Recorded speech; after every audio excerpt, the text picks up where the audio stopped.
La lectura para este día la encontramos en el Evangelio según San Mateo, el capítulo 19, desde el versículo 1 al 15.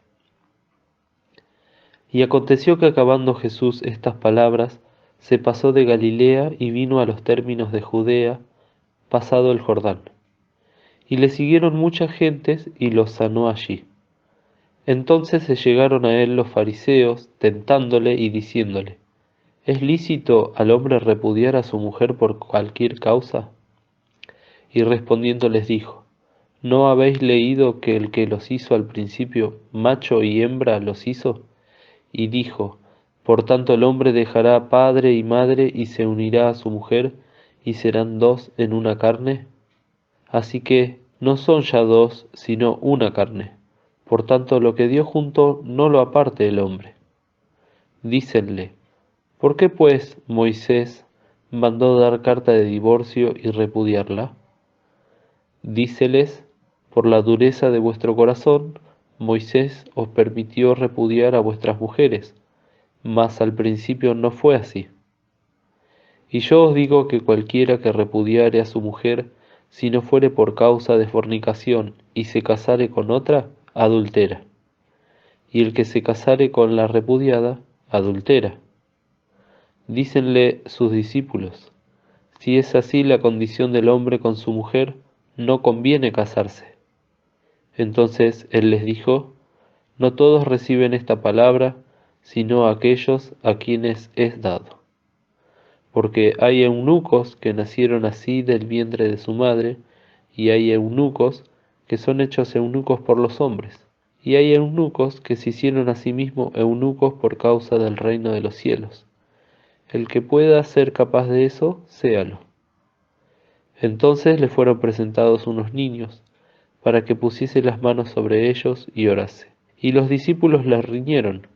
Y Jesús dijo: dejad a los niños y no les impidáis de venir a mí, porque de los tales es el reino de los cielos. Y habiendo puesto sobre ellos las manos, se partió de allí. Leemos una vez más el versículo 14, que dice: y Jesús dijo: dejad a los niños y no les impidáis de venir a mí, porque de los tales es el reino de los cielos. El Señor Jesús en varias oportunidades manifestó su amor por los niños, y aún recrimina a sus apóstoles porque les impedían llegar hasta Él. De allí que, en este caso, los toma en sus brazos y los bendice. La actitud de aquellos padres que llevaron sus hijos al bendito Salvador debe ser imitada por los creyentes de esta época, a través de la concurrencia a las reuniones de la iglesia local. Pero más allá de eso, que es una obligación ineludible de todo cristiano, hay una vida religiosa en el hogar, que jamás debe ser descuidada. En este tiempo difícil que debemos vivir, especialmente grave para la niñez y juventud expuesta a tentaciones múltiples y ataques de todo tipo a través de la violencia, del sexo y las drogas, se hace imprescindible que los padres orienten a sus hijos en el sendero de la vida eterna. Para ello es menester imitar el ejemplo bíblico. Les fueron presentados unos niños para que pusiese las manos sobre ellos y orase. Versículo 13.